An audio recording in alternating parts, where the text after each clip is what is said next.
सुखिनः सन्तु सर्वे सन्तु निरामया सर्वे भद्राणि पश्यन्तु मा कश्चित् दुःखभाग् भवेत्। शिशु शिक्षा के विषय में जन समाज में न केवल अज्ञान है अपितु विपरीत ज्ञान है ऐसा लगता है।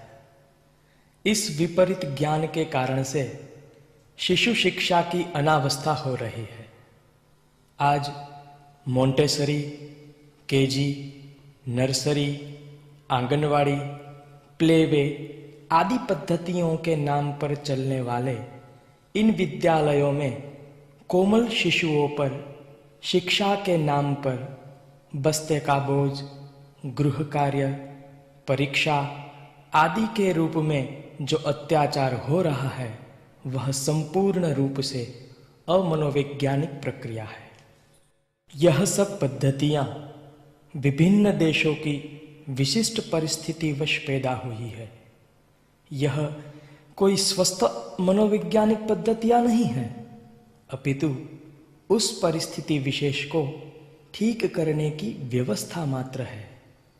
आइए देश के शिशुओं को इस विकट परिस्थिति में से मुक्ति दिलाएं।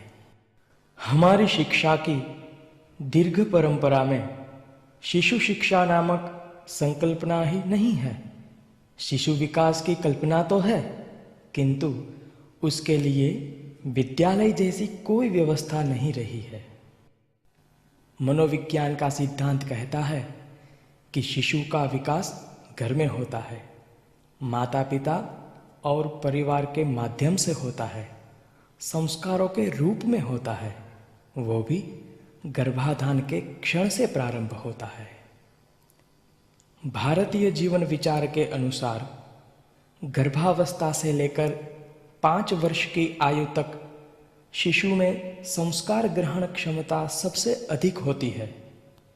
इस आयु में माता पिता की भावनाएं, विचार एवं व्यवहार ही संस्कार प्रक्रिया का मुख्य आधार है।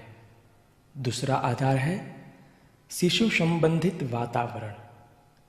शिशु के आसपास जो दृश्य, रंग, ध्वनि, गंध, स्पर्श आदि है यह भी ज्ञानेंद्रियों के विषय है जो संस्कार के माध्यम बनते हैं। शिशु विकास प्रक्रिया में गीत, खेल, कहानी, क्रियाकलाप, बड़ों का सहवास एवं अनुकरण प्रेरणा के साधन होते हैं। लालन पालन, प्रेम, सुरक्षा, शिशु का सम्मान यह सब संस्कार प्रक्रिया को सुदृढ़ बनाता है।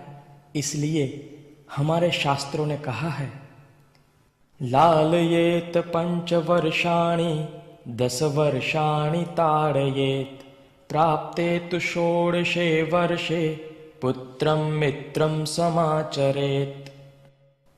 शिशु का विकास जन्म से पूर्व गर्भाधान के क्षण से ही प्रारंभ हो जाता है। पति पत्नी जब भावी बालक के बारे में सोचते हैं तभी से शिशु के चरित्र निर्माण का प्रारंभ हो जाता है। विद्या भारती ने इस चिंतन के आधार पर प्रत्यक्ष प्रयोग करके 0 से 5 वर्ष के शिशुओं के विकास का स्वरूप विकसित किया है।